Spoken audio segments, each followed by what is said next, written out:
my sins. Hello, Barons, and welcome to BTV. I'm Pete Kemp. Today is a special day, as this is Martin Luther King Day on this Monday, January 20th, and I'm here with the legendary Coach Collins. We're here today to talk about how today is not just a day to relax, but is observed as a day on and not a day off.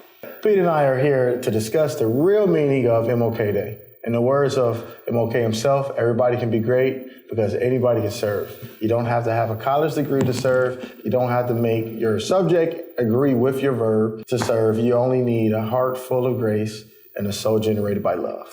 This is why we are here together, to celebrate not just our friendship and service, but to demonstrate what simply two people together, regardless of race, can accomplish. Dr. King has always influenced me to serve and be graceful despite color and despite differences between one another. Always serve with passion, always be graceful, and I hope that shows in my coaching or my interactions to anyone in the CAL.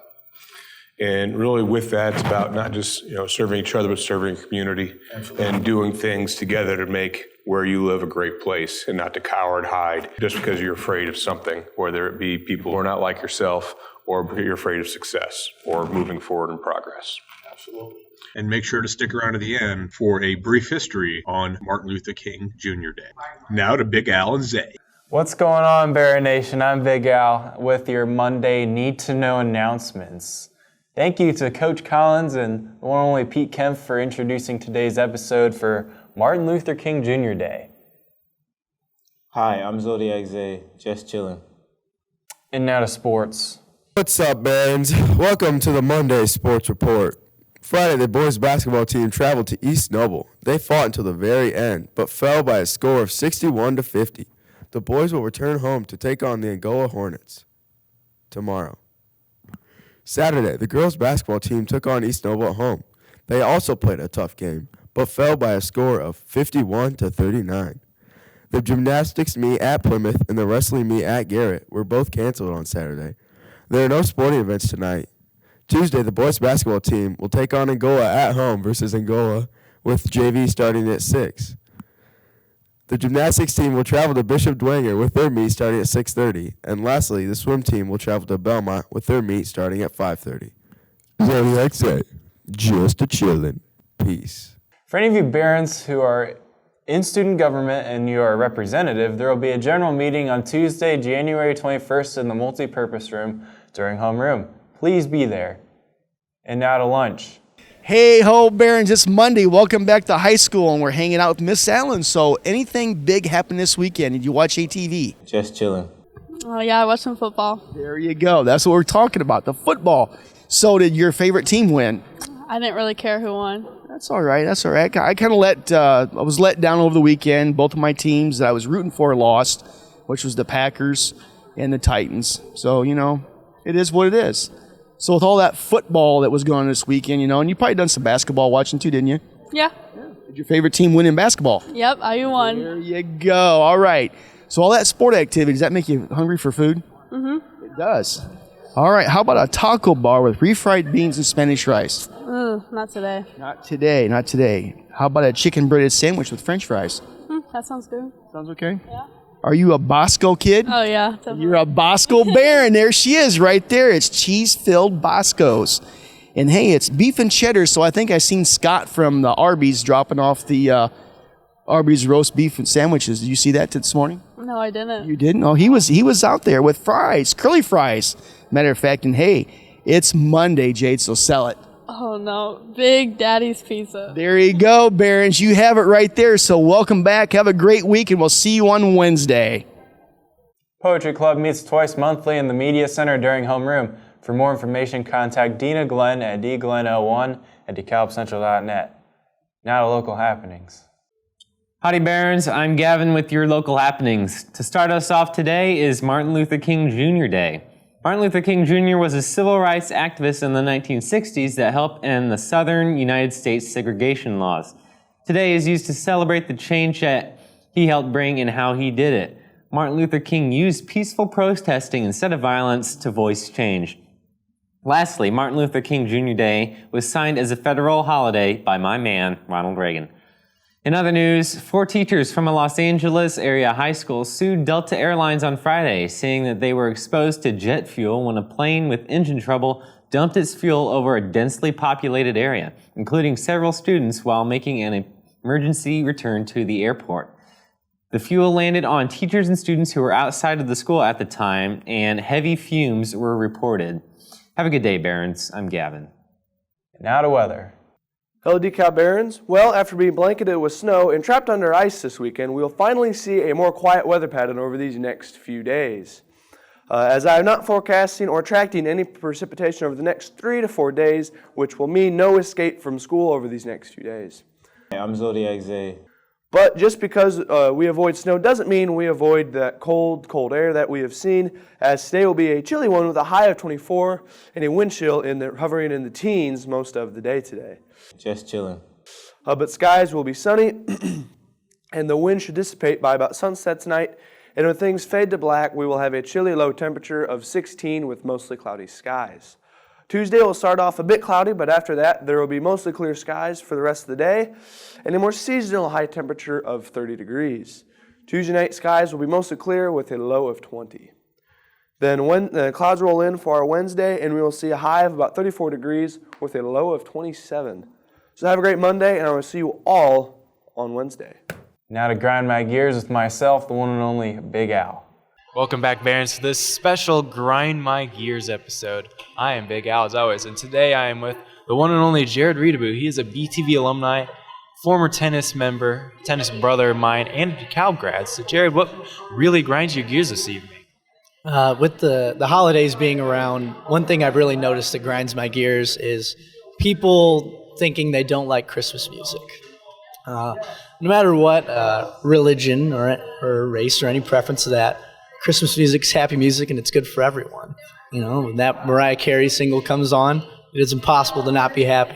And if you're denying that, you're just cutting yourself off some happiness. So enjoy Christmas music. It's fun. Wise words of wisdom yet again. How about it? You know what really grinds my gears, Barons, from what I can think of right now, is on my way here to this very grind my gears episode at the lovely Jeremiah's, the air conditioner, the heater, it takes too long to heat in my car. I live about 10 minutes away from here, and it takes almost the whole 10-minute commute for it to warm up. By the time I got out of the car, it was warm, and that's a problem. It should be able to stay warm throughout the startup of the car until you get to your final destination. So, you know, that's what really grinds my gears, Barons. And thank you, Jared, for this special episode. And you know what? Got anything else to say? Stay warm and listen to Christmas music.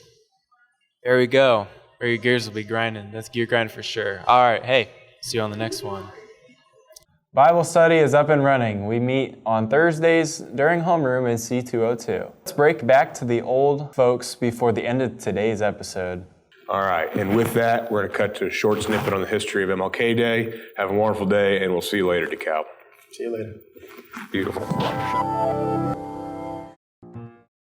Pathway to MLK Day becoming a holiday was a rocky one, and here at the origin of everything, we thought we'd take this occasion to note some of the important landmarks on the path to how the federal holiday came into existence. Because although it might seem like something of a given to many of us today, the holiday wasn't recognized and celebrated in all 50 states until 2000.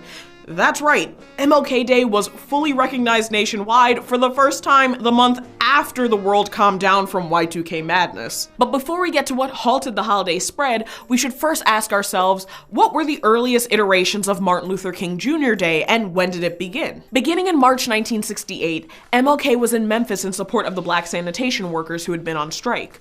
On April 3rd, he delivered his final speech, "I've been to the mountaintop," at the Mason Temple. On April 4th, he was shot and killed by James Earl Ray while standing on the second floor balcony outside of his room at the Lorraine Motel. 4 days after his assassination, Congressman John Conyers of Michigan, who recently resigned, introduced the first legislation to make Martin Luther King Jr. Day a federal holiday. By June 26 of that same year, the Martin Luther King Jr. Memorial Center was founded in Atlanta, Georgia.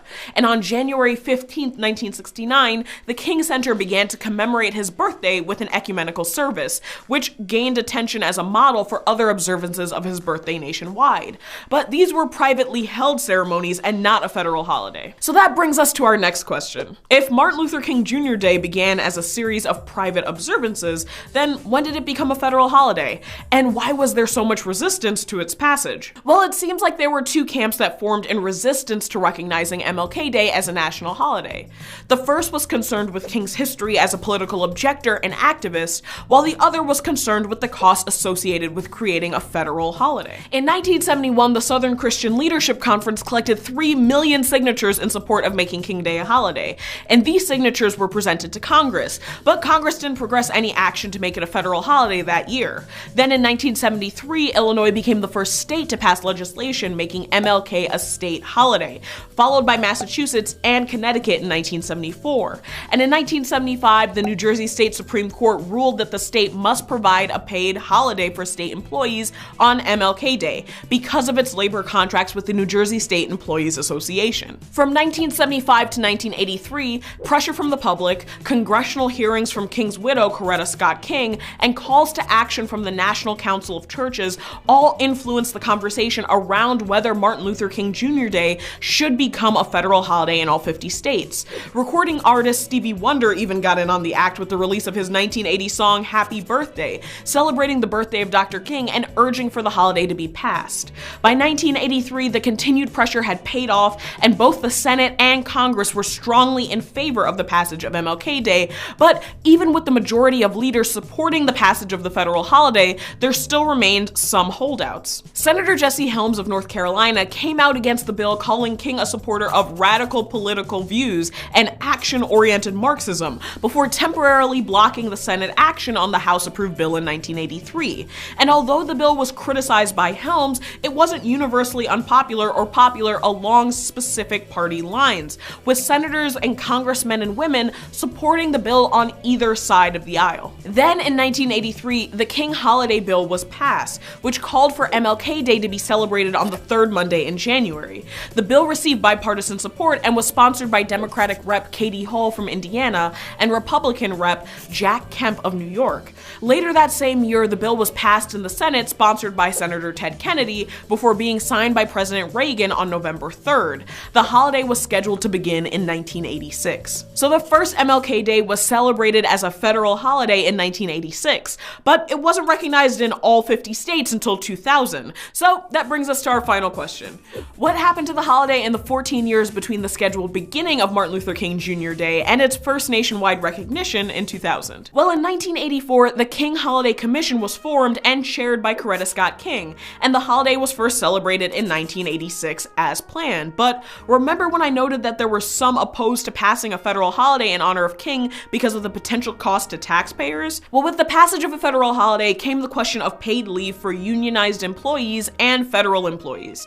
In 1990, only 18% of the 317 corporate employers surveyed by the Bureau of National Affairs provided a paid King holiday. But labor unions were one of the strongest supporters of making MLK Day a federal holiday, especially in light of his support of workers' rights and labor unions. And in fact, waves of strikes or workers refusing to work on King's birthday in the 1970s helped to garner support for making MLK Day a federal holiday. Also, the creation of a federal holiday isn't exactly cheap, and it's different from a national holiday.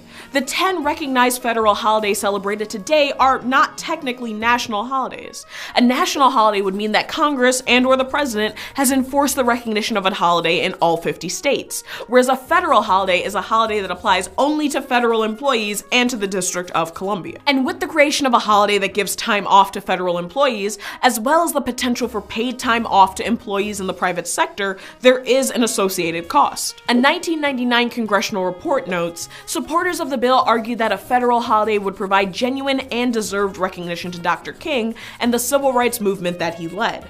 Opponents maintained that the nation did not need a 10th federal holiday and cited its expense to the taxpayers, an estimated $220 to $240 million a year in lost productivity in the federal workforce, and more than $4 billion in the private sector. But even though they were concerned about the cost of providing a holiday, there were instances in which employers and states actually lost money for not recognizing MLK Day. Labor unions are one of the strongest supporters of the making of MLK Day a federal holiday, especially in light of his support of workers' rights and labor unions. And in fact, waves of strikes or workers refusing to to work on King's birthday in the 1970s helped to garner support for making MLK Day a federal holiday. In 1991, the National Football League voted to remove the 1993 Super Bowl from Arizona over the state's refusal to recognize MLK Day, deciding to host it in Pasadena instead. By 1992, Arizona passed a referendum establishing a statewide King holiday, which was first celebrated in 1993. But even with these counter-arguments presented against the passage of MLK Day, there was still steadily growing support for the new holiday. Then Governor Gene Shaheen of New Hampshire signed MLK Day into law in 1999, making the year 2000 the first year that the holiday was celebrated in every state nationwide. So, how does it all add up? Well, it seems the path to MLK Day becoming a federal holiday was a rocky one, and although pushback surrounding King's recognition after his assassination was influenced by his legacy as a civil rights leader, another component of the story was surrounding labor organizing alongside individual states and employers being reluctant to offer a paid holiday for employees. But it was the advocacy of unions, the activism of the general public, and the sustained organizing of groups such as the King Center that finally saw this federal holiday recognized across the US. So, what do you think?